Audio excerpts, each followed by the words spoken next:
Once again, welcome back to KC's Classes. KC's Classes-ന്റെ മറ്റൊരു എപ്പിസോഡിലേക്ക് എല്ലാവർക്കും സ്വാഗതം. This is Kiran CS. Sreenarayana open university M.Com first സെമസ്റ്ററിലെ അവസാനത്തെ എക്സാമാണ് പ്രാക്ടിക്കൽ ടാക്സേഷൻ. ഈ ഒരു പേപ്പറിൽ ഉറപ്പായും പ്രതീക്ഷിക്കുന്ന പാർട്ട് ബിയിലുള്ള 5 മാർക്സിന്റെ ചോദ്യങ്ങളാണ് ഈ ഒരു വീഡിയോയിൽ ഇൻക്ലൂഡ് ചെയ്തിട്ടുള്ളത്. വീഡിയോയിലോട്ട് പോണേക്കാൾ മുമ്പ് പറയാനുള്ളത് നമ്മുടെ സ്ഥാപനം ശ്രീനാരായണ ഓപ്പൺ യൂണിവേഴ്സിറ്റി M.Com എല്ലാ സെമസ്റ്ററിലെയും ക്ലാസ്സസ് പ്രൊവൈഡ് ചെയ്യുന്നുണ്ട്. നമ്മുടെ ആപ്പിലൂടെയാണ് ക്ലാസ്സസ് ആക്സസ് ചെയ്യാൻ സാധിക്കുക. റെക്കോർഡുള്ളതുകൊണ്ട് തന്നെ എപ്പോൾ വേണമെങ്കിലും പഠിച്ച് ഡൗട്ടുള്ളത് ചോദിക്കാനുള്ള അവസരമുണ്ടെന്നുള്ളതാണ്. ഇതുവരെയുള്ള നമ്മുടെ റിസൾട്ട്സ് ഒക്കെ സൂപ്പർ റിസൾട്ട്സ് ആണ് കേട്ടോ. സോ നമ്മുടെ ക്ലാസ്സിൽ ജോയിൻ ചെയ്ത് പഠിച്ച് നല്ല മാർക്ക് മേടിക്കാൻ താല്പര്യമുള്ള സ്റ്റുഡൻസിനെ ഡിസ്ക്രിപ്ഷൻ ബോക്സിലുള്ള എൻ്റെ വാട്സപ്പ് നമ്പറിൽ കോൺടാക്ട് ചെയ്യാം, ക്ലാസ്സസ് ആക്സസ് ചെയ്യാം. ഓക്കെ, സോ നമുക്ക് എന്തെങ്കിലും വീഡിയോയിലോട്ട് കിടക്കാം. അപ്പോൾ പാർട്ട് ബിയിൽ 10 ചോദ്യങ്ങൾ വരുന്നുണ്ട്. അതിൽ 6 എണ്ണത്തിനാണ് ആൻസർ കൊടുക്കേണ്ടത്. ഒരു പ്രോബ്ലം ഒക്കെയാണ് കണ്ടുവരാറ്, ബാക്കി 9 തിയറി ആയിട്ടാണ് മിക്കതും വരാറ്. അപ്പോൾ ഒരുപാട് ചോദ്യത്തിനുള്ള സ്കോപ്പ് ഉണ്ടെന്നാണ് ഞാൻ പറയുന്നത്. അപ്പോൾ അതിൽ ഏറ്റവും കൂടുതൽ ഈ 5 മാർക്സ് ചോദ്യങ്ങൾ കണ്ടുവരുന്നത് ബ്ലോക്ക് 1-ലെ യൂണിറ്റ് നമ്പർ 1-ഉം ബ്ലോക്ക് 2-ലെ യൂണിറ്റ് നമ്പർ 1-ഉം. ഈ 2 യൂണിറ്റിൽ നിന്നാണ് മെജോറിറ്റി ചോദ്യങ്ങൾ. അപ്പോൾ ഈ 2 യൂണിറ്റ്, അപ്പോൾ 10 ചോദ്യങ്ങൾ ഇടണം. ഈ 2 യൂണിറ്റിൽ നിന്നും കൂടിയിട്ട് 10 ചോദ്യങ്ങൾ എന്ന് വെച്ചിട്ടുണ്ടെങ്കിൽ ഒരുപാട് ചോദ്യങ്ങൾ വരുന്നു ഈ 2 യൂണിറ്റിൽ നിന്നും. അപ്പോൾ ഞാൻ ക്വസ്റ്റ്യൻസ് പറയുമ്പോൾ നിങ്ങൾക്ക് തോന്നും ഇതിപ്പോൾ ഒരുപാടുണ്ടല്ലോ. കാരണം അതിനുള്ള സ്കോപ്പ് ഉണ്ട്. ഈ 2 യൂണിറ്റിൽ നിന്നേ ചോദ്യങ്ങൾ കൂടുതൽ ഇടാനുള്ളൂ. മനസ്സിലായോ? അപ്പോൾ നമ്മൾ പ്രതീക്ഷിക്കുന്ന ഒരു പ്രോബ്ലം ഉണ്ട്, ഞാൻ പറഞ്ഞു, തിയറി ഉണ്ട്. ഇപ്പോൾ ഫസ്റ്റ് യൂണിറ്റിൽ നിന്ന് തന്നെ ഈ പറയുന്ന ഡിറക്റ്റ് ടാക്സിൻ്റെയും ഇൻഡയറക്റ്റ് ടാക്സിൻ്റെയും ഡിഫറൻസ് ഉണ്ട്. അത് എന്തായാലും നോക്കി വെക്കുക. Difference between direct taxes versus indirect taxes. then GST-യുടെ നീഡ് നോക്കണം. Need for GST in India. പിന്നെ GST-നെ റിലേറ്റ് ചെയ്തിട്ടുള്ള എന്തെങ്കിലും ചോദ്യങ്ങൾ പിന്നെ കാണാറുണ്ട്. എന്ന് വെച്ചിട്ടുണ്ടെങ്കിൽ എസ്പെഷ്യലി ഇപ്പോൾ drawbacks of the tax system already ഉള്ളതിൻ്റെ ഡ്രോബാക്സ് ബിഫോർ ഇംപ്ലിമെൻറ്റിങ് GST നോക്കുക. drawbacks of the tax system before implementing GST അത് നോക്കാം. അതുപോലെ തന്നെ അത് മാത്രമല്ല, ഇതിനേക്കാൾ മുമ്പുള്ള ടാക്സ് ചാർജ് എങ്ങനെയായിരുന്നു, ആ ഒരു ചോദ്യം നമ്മൾ പ്രതീക്ഷിക്കുന്നുണ്ട്. tax levied by the state government അത് നോക്കി വെച്ചോളൂ കേട്ടോ. Before implementing GST. അപ്പോൾ ഇങ്ങനെ GST-നെ ബേസ് ചെയ്തിട്ടുള്ള ബേസിക് കാര്യങ്ങൾ നോക്കുക. അതുപോലെ തന്നെ ടൈപ്സ് ഓഫ് GST ഉണ്ട്. GST in India സ്കിപ്പ് ചെയ്യാതിരിക്കുക. ദെൻ നെക്സ്റ്റ് പ്രതീക്ഷിക്കുന്ന ഒരു ടോപ്പിക്കാണ് ഇ വേ ബില്ലിനെ പറ്റിയിട്ട് എഴുതാൻ വേണ്ടിയിട്ട്. പിന്നെ situation in which e way bill is not necessary, അത് നോക്കുക. Situation in which e way bill is not necessary, അത് നോക്കിക്കോളൂ കേട്ടോ. പിന്നെ നെക്സ്റ്റ് GST EWB01 അതിൻ്റെ ഡീറ്റെയിൽസ് അത് നോക്കി വെച്ചോളൂ. Details to B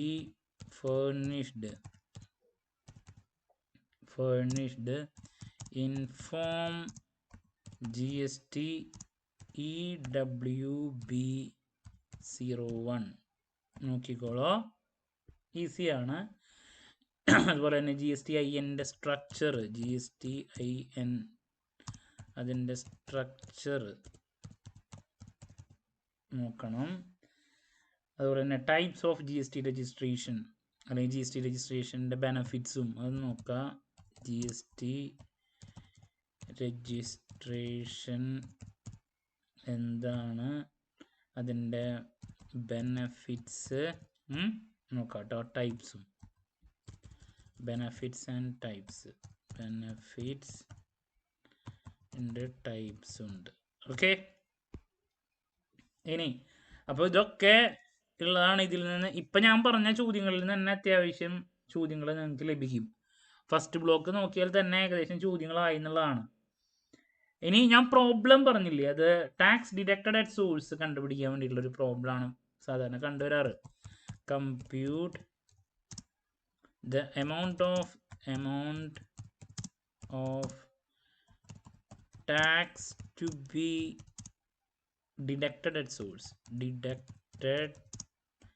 at source, ഇതാണ് പ്രോബ്ലം ആയിട്ട് കണ്ടുവരാറ് കേട്ടോ. പ്രോബ്ലം ഈസി ക്വസ്റ്റ്യൻ ആണ്.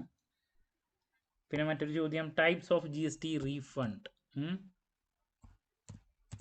ടൈപ്സ് ഓഫ് GST റീഫണ്ട് നോക്കാം.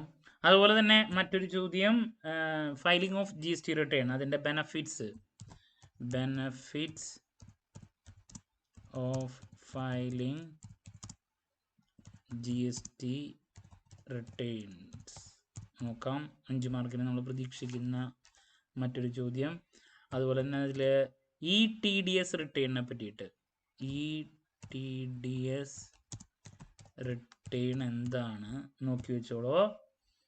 ദെൻ അഡ്വാൻസ് ടാക്സ് എന്താണ്, അതിൻ്റെ ഡ്യൂ ഡേറ്റ്സ് അതിനെ പറ്റിയിട്ട് എഴുതാൻ വേണ്ടിയിട്ട് ചോദിക്കാറുണ്ട്. അഡ്വാൻസ് ടാക്സിൻ്റെ ഡ്യൂ ഡേറ്റ് അതിനെ പറ്റിയിട്ട് എഴുതാൻ വേണ്ടിയിട്ട് reasons for mismatch between TDS statement and Form 26 AS in income tax,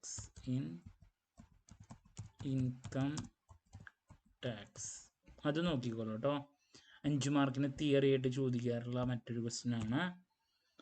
ഇനി അവസാനമായിട്ടൊരു സജഷൻ കൂടി നൽകാനുള്ളത്, ആനുവൽ ഇൻഫർമേഷൻ സ്റ്റേറ്റ്മെൻറ്റ്, അതിൻ്റെ കണ്ടൻസ്, ആനുവൽ ഇൻഫർമേഷൻ സ്റ്റേറ്റ്മെൻറ്റ് അതിനെ പറ്റിയിട്ട് എഴുതാൻ, അതിൻ്റെ contents. Okay,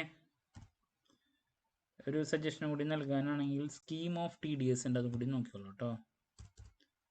scheme of TDS. അപ്പോൾ ഇതൊക്കെയാണ് പ്രതീക്ഷിക്കുന്നത്. 10 ചോദ്യങ്ങളാണ് വരുന്നത്. അതിൽ 6 എണ്ണത്തിന് നിങ്ങൾ ആൻസർ കൊടുക്കണം. സോ അതിൽ ഏറ്റവും കൂടുതൽ പ്രതീക്ഷിക്കുന്ന കുറച്ച് സജഷൻസ് ആണ് ഞാനിവിടെ ഇൻക്ലൂഡ് ചെയ്തിട്ടുള്ളത്. ആദ്യം തന്നെ ഡയറക്റ്റ് ടാക്സും ഇൻഡയറക്റ്റ് ടാക്സും തമ്മിലുള്ള ഡിഫറൻസ് ഇൻട്രോ പാർട്ടിൽ നിങ്ങൾക്ക് കാണാൻ സാധിക്കും. അതൊക്കെ നോക്കാം. 5 മാർക്കിനോ അല്ലെങ്കിൽ 2 മാർക്കിനോ പ്രതീക്ഷിക്കാം. The need for GST in India, drawbacks of the tax system before implementing GST, പിന്നെ tax levied by the state government before implementing GST, types of GST in India, e-way bill എന്താണ്, situation in which e-way bill is not necessary നോക്കുക, details to be furnished in form GST EWB01, GSTIN എന്താണ്, അതിൻ്റെ structure, GST registration, benefits, types, compute the amount of tax to be deducted at source, problem, types of GST refund, benefits of filing GST return, ETDS return എന്താണ്, advance tax എന്താണ്, അതിൻ്റെ due ഡേറ്റിനെ പറ്റിയിട്ട് എഴുതാൻ വേണ്ടിയിട്ട് ചോദ്യം, reasons for mismatch between TDS statement and form 26 AS, then annual information statement എന്താണ്, അതിൻ്റെ contents, then scheme of TDS. അപ്പോൾ ഇതിൽ നിന്ന് നമുക്ക് 6 എണ്ണമാണ് എഴുതേണ്ടത്. 6 എണ്ണം എന്തായാലും കിട്ടിയിരിക്കും കേട്ടോ. സോ ക്ലാരിറ്റി കിട്ടിയെന്ന് പ്രതീക്ഷിക്കുന്നു. So next last day examination ടിപ്സും എക്സാം റിലേറ്റഡ് ലൈവ് ഒക്കെ ആയിട്ട് എത്രയും പെട്ടെന്ന് തന്നെ എത്താമെന്നുള്ള പ്രതീക്ഷയോടെ നിർത്തുന്നു. This is Kiran CS signing off. Have a nice day. Thank U.